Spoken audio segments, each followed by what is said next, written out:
Anxiety and authenticity, the inner conflict of the modern self, a psychological and philosophical deep dive. Anxiety is the pulse of our age.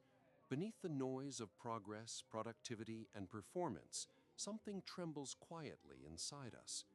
We call it stress, burnout, or social pressure. But at its core, anxiety may be something deeper, a signal that we are living out of alignment with who we truly are. Today, we'll explore the hidden relationship between anxiety and authenticity through the eyes of Carl Jung, Søren Kierkegaard, Friedrich Nietzsche, Jean-Paul Sartre, and modern psychology. Anxiety is the dizziness of freedom, Søren Kierkegaard wrote. The nature of anxiety. To understand anxiety, we must first see it not merely as an illness, but as a message.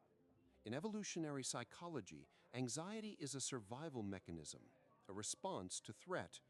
But in the modern world, the threat is no longer physical, it's existential. We fear disconnection, irrelevance, the loss of self. We fear that who we are is not enough. Carl Jung once said, "Neuroses is always a substitute for legitimate suffering." When we avoid the suffering of becoming ourselves, it transforms into anxiety, a restless signal that something within us remains unlived. Ask yourself, what parts of me have I silenced to be accepted? In what part of my life am I performing instead of being? Kierkegaard, the dizziness of freedom. Søren Kierkegaard, often called the first existentialist, believed that anxiety is born from freedom itself. When we realize we can choose, when no external authority tells us who to be, we feel vertigo. He wrote, "Anxiety is the dizziness of freedom, which emerges when the spirit wants to posit the synthesis, and freedom looks down into its own possibility." In other words, anxiety isn't always a pathology, it's a sign of awakening. It arises when we confront the infinite possibilities of who we could become. Yet many flee from that freedom, preferring security over authenticity. We trade possibility for certainty and call it peace. The mask and the shadow. For Carl Jung, anxiety often emerges when we identify too strongly with the persona, the mask we show the world. Behind that mask lies the shadow, the unacknowledged parts of ourselves we repress because they don't fit the image we've built. Until you make the unconscious conscious, it will direct your life, and you will call it fate. The more we deny those hidden parts, the stronger our anxiety becomes. We sense an inner split between the self we project and the self we conceal. Authenticity requires integrating the shadow, accepting both the light and the dark. But that process is painful. It demands radical honesty. Ask yourself, what am I afraid I might discover if I stopped pretending? Nietzsche and the creation of the self. Friedrich Nietzsche saw anxiety not as a weakness, but as the raw material of transformation.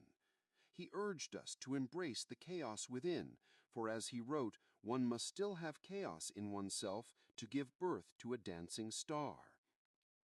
For Nietzsche, authenticity meant creating your own values rather than inheriting them. But creation is risky. It means destroying illusions. The anxiety of authenticity is the anxiety of creation, the terror of standing alone without borrowed meanings. Become who you are. He didn't mean find yourself, he meant forge yourself.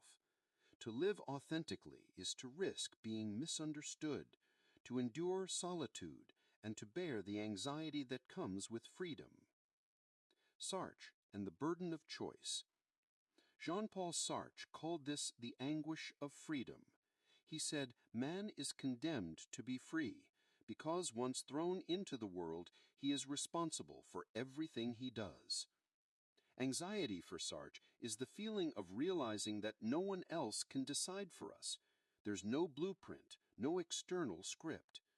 We are the authors of our own meaning.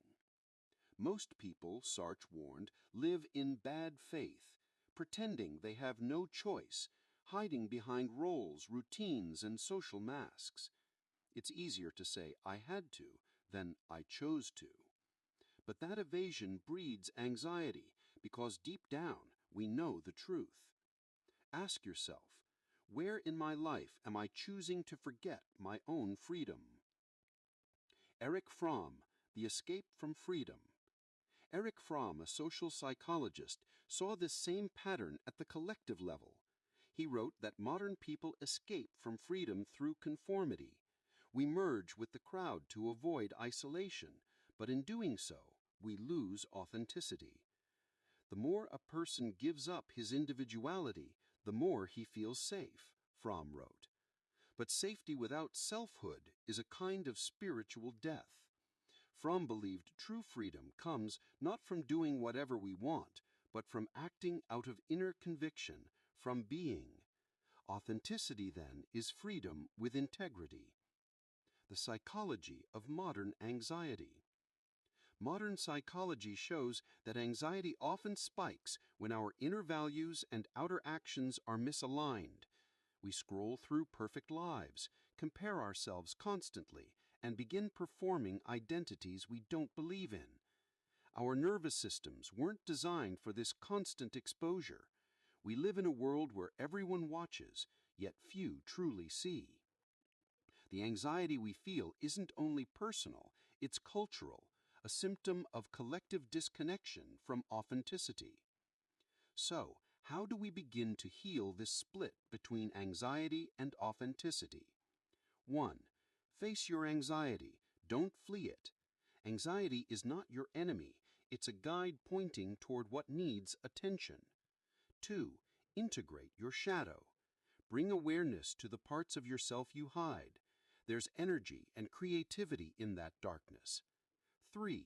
Embrace solitude. Authenticity grows in silence. Kierkegaard said, "The crowd is untruth."